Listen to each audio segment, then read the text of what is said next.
चलले गोवर्धन बबाया हेरिया, उनके दीदी देलिया शीस होना।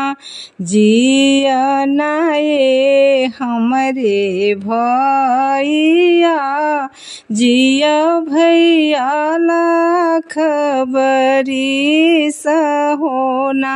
भैया के बढ़ो सिर के पगिया, भाभी के बढ़ो सिर के सिंदूर होना।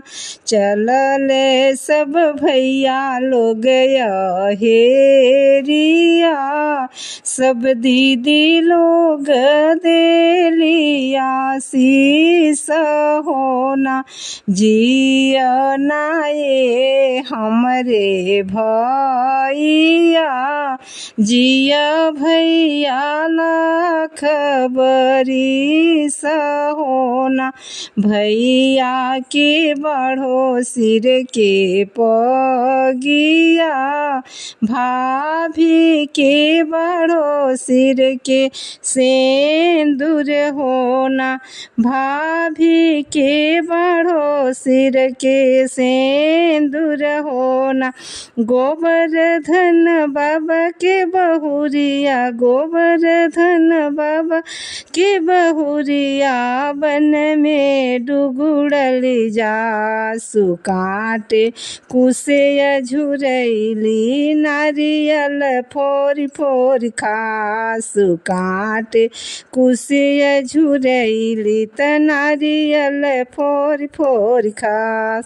सब भैया लोग के बहुरिया, बन में डुगुड़ल जास काटे कुसे झुरैली, त नारियल फोर फोर खास।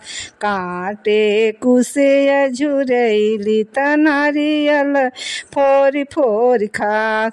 चलले कवन भैया मोर गदेशवा हो, यारे मांगेली कवनी हो बहिना नारियल के गोलावा हो। चलले गोवर्धन भैया, अरे मोर गदेशवा हो, यारे मांगेली उनके हो बहिना नारियल के गोलावा हो।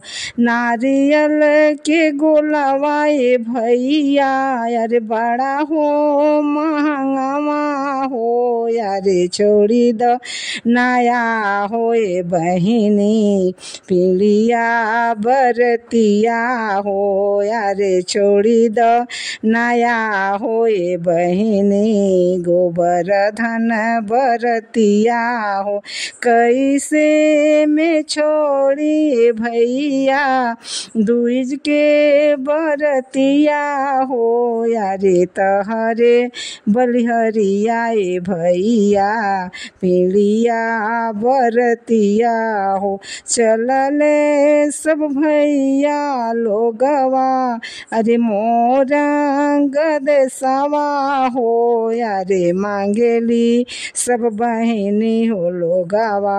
सुगा पंखी धनवा हो, सुगा पंखी धन माए बहिनी, अरे बड़ा हो महंगावा हो, यारे छोड़ी दो नया हो ये बहिनी पीलिया बरतिया हो। कैसे में छोड़ी भैया, अरे पीलिया बरतिया हो, यारे तहरे बलिहरिया ए भैया पीलिया बरतिया हो, यारे तहरे बलिहरिया ए भैया पीलिया बरतिया हो। एह पर कौन मन हो भैया खेले जुआ सार। ओह पर कवानी हो बहिनी जो हेली बाट। एह पर सब भैया हो लोगवा खेले जुआ सार। ओह पर सब बहिनी हो लोगवा जो हेली बाट। तहरे लिखल काए भैया बाबा चौपाट। हम दूर देसी बहिनिया जो हिले बाट। हम दूर देसी बहिनिया मोटरी एके आस। बाबा के संपत्ति आए बहिनिया आधा देबो बाटी। तू दूर देसी बहिनिया नाही होख निराश। तू दूर देसी बहिनिया नाही होख निराश। बाबा की संपत्ति आए भैया तोहरे के हो बाढ़।